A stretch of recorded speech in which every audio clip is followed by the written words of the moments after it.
사랑하는 팔찌구 교구장님들, 구역장님들, 은혜로운 주일 보내셨나요?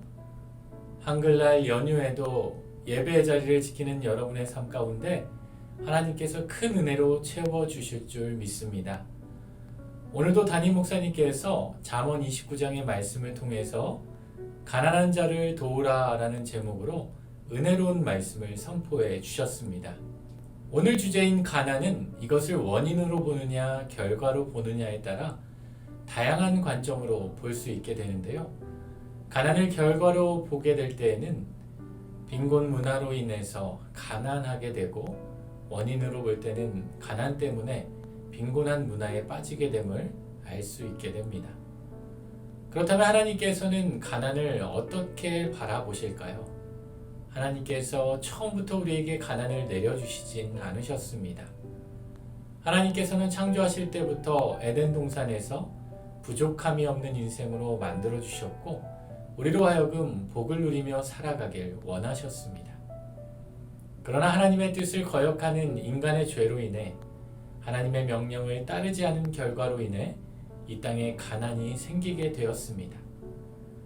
그렇다고 이 가난이 하나님의 뜻을 거역한 결과로 개인의 책임이 아닌 집단적인 의미의 말씀이요 구조적인 문제라고 말할 수 있습니다.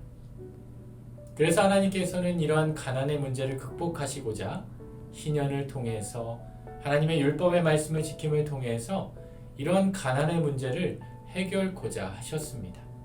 그리고 오늘 우리들도 이러한 가난의 문제를 극복하기 위한 몇 가지 이유가 있는데요.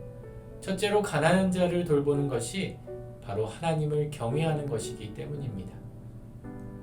가난한 자를 지으신 하나님을 바르게 따르기 위해서 우리는 가난한 자를 돌보는 것이 우리에게 필요합니다. 둘째로 가난한 자를 돌보는 것이 하나님께서 우리에게 주실 축복을 쌓는 것이기 때문입니다. 가난한 자를 돕는 것은 이 땅에서 하늘의 복을 쌓는 것이기도 합니다. 셋째로 가난한 자를 돌보는 것이 하나님께서 우리에게 갚아야 할 부채를 만드는 것이기 때문입니다. 가난한 자를 우리가 돌보는 것은 하나님께 꾸어드리는 것으로 이를 통해 하늘의 복을 쌓을 수 있게 됩니다. 우리는 스스로가 부자가 되기 위해 가난한 자를 돌봄이 아니라 하나님의 마음을 품고 하나님의 부르심에 순종하기 위해서 우리와 함께하는 연약한 자를 돌보는 모습이 오늘 저와 여러분에게 필요하다라는 것이지요.